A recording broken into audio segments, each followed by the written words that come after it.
Welcome to the Know I'm Ashley Jenkins. And I'm Meg Turney. Apple held their Hey Siri event today to drop a ton of bombs, almost none of which are actually bombs in any way, but they dropped them anyway. As you'd expect, there are new versions of their hardware and software. Stuff is more powerful and more efficient, and Apple really wants more of Android's market share, but they seem a little bit underwhelming, maybe, in how they go about it. It kind of makes me wonder anyway, if they're out of ideas. But there is a lot of iteration to cover, so let's dive in. I think it's more of a laziness than big ideas thing, but we'll talk about that. Indeed. The biggest feature for these Apple events is always the next iPhone. There's always a next iPhone. Introducing Ruby Volume 3. Ta-da! So yeah, the iPhone 6s comes in rose gold now, and all 4 of our favorite huntresses can have a phone to match their personal style.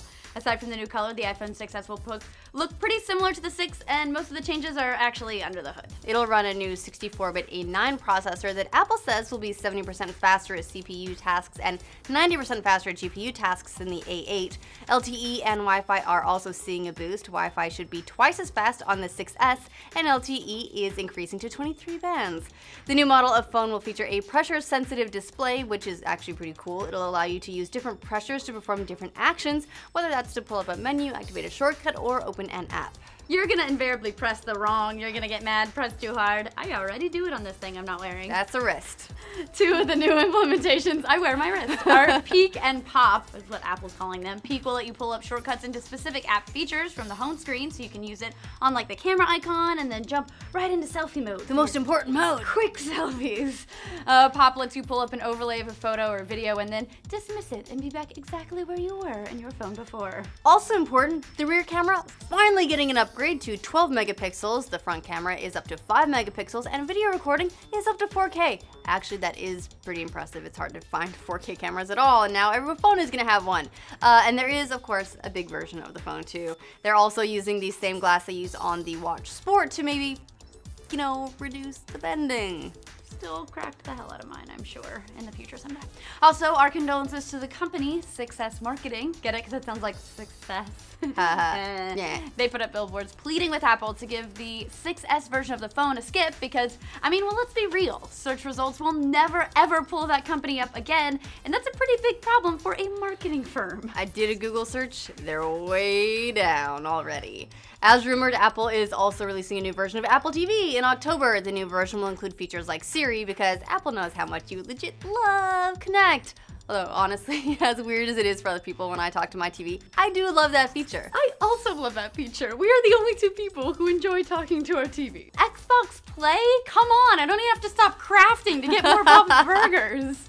The new Apple TV will also include access to Apple Music and an App Store, and they've put together some slightly beefier hardware to support that. Not like 6S beefy, but it only has a 64-bit A8 processor, not the A9, but it will still be a big enough improvement that the box can now support games, because, the Ouya proved one thing, it's that people really want to game in their living room playing mobile games. Oh yeah, it's the Angry Birds.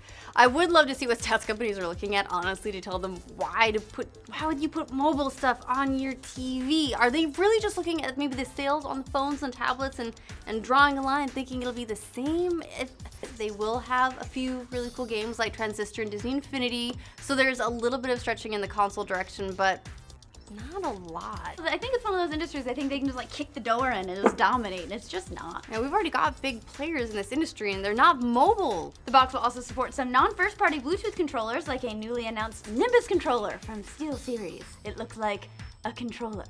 But woo! The main focus of Apple TV is, of course, TV. The box will come with a remote, and you can keep up to date on sports scores and weather, because nobody wants to look out a window anymore. Also, rejoice, ye peasants who are overpaying $500 a year for that one new feature on your iPhone. Actually, you may be peasants because your phone costs you $500 a year, but slightly less than that now because Apple's announced a new upgrade program that'll let you trade in your phone once a year to get the newest model. Think of it kind of as a phone subscription. You pay per month for your phone, then trade up once a year. Actually not that dissimilar from what a lot of mobile carriers already do to get you locked into a multi-year contract, except that this is via Apple and the phone is unlocked, so then you can take it to whatever carrier you want. Right after you buy a year's supply of cheap ramen with all that money you saved. You good thing you can probably even afford eggs to put in it now. You fancy. It would almost be consumer friendly if it didn't mean that you were locked into another 2-year contract, this time with Apple. And every time you upgrade your phone, like you actually use the program, yeah, it restarts that that 2-year contract. That's the fine print. It's just so fun. That's how they get you. It's no secret that Android is currently the dominant smartphone OS, where iOS appears exclusively on Apple's first-party devices. Android is on absolutely everything else, except for those plucky Windows phones. According to recent reports, Android made up 82.8% of the smartphone market as of Q2 this year, as compared to 13.9% for iOS. Apple, they don't approve of that at all. They will find you. Probably why we're seeing things like the upgrade program to lock you into their ecosystem, and also their upcoming move to iOS app for the Android store that will help migrate your calendar, contacts, messages, and so on to an iOS 9 device. That's cheeky. It's not out yet and hasn't actually even been shown off really, but we'll likely see it not long after iOS launches because, it doesn't actually work until then.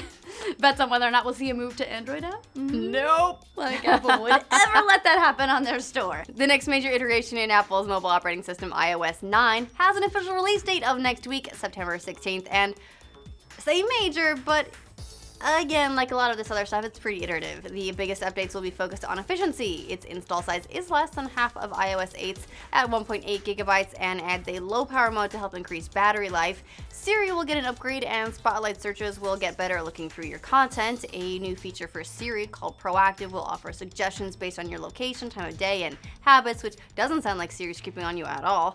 Really the biggest change is probably for iPad, which is going to get a multitasking mode to run 2 apps side by side. Which I can already hear you Android people. We know you can do that already. OS 2 for the Apple Watch will be released the same day as iOS 9 and will be the first major update to the company's wearable tech offering. It will include native third-party apps, third-party complications on faces, which is a thing, and some general performance increases. Oh, and you can also get the Apple Watch sporting gold and rose gold. Now you're going to need another new watch. So you can be sure to match your phone. That's the important thing, right? That's the big thing. Why would you match it? Because the whole point is not to take it out of your pocket. I still do. The biggest departure from the norm for the company this time around is the iPad Pro, which is, well, it's still an iPad, but it's bigger with a 12.9-inch display with a Retina 5K display, an A9X processor, 10-hour battery life, 4 speakers that will auto-balance based on the device's rotation. That's actually pretty cool. That is cool. And it also, the best part, it has a keyboard. What? Yeah. But more importantly, the company has introduced the Apple Pencil, which is sensitive to pressure and can draw fine or wide strokes. Lots of dicks. Yeah, it doesn't mean much to me because my handwriting is awful anyway, but for artists and Barb, it'll be pretty sweet. It'll work with Office, Adobe's Photoshop Fix app, and Adobe Sketch. Really outshines the iPad Mini 4, which is basically iPad Air 2 but weighs 0.65 pounds. So impressive. Out of all those announcements, does anything tickle your fancy? Also, how ridiculous is the Apple Pencil? Let us know in the comments down below. And for all the freshest news about fruit and veggies, make sure you like and subscribe to the Now. Get it? Because it's Apple. I stepped off my box.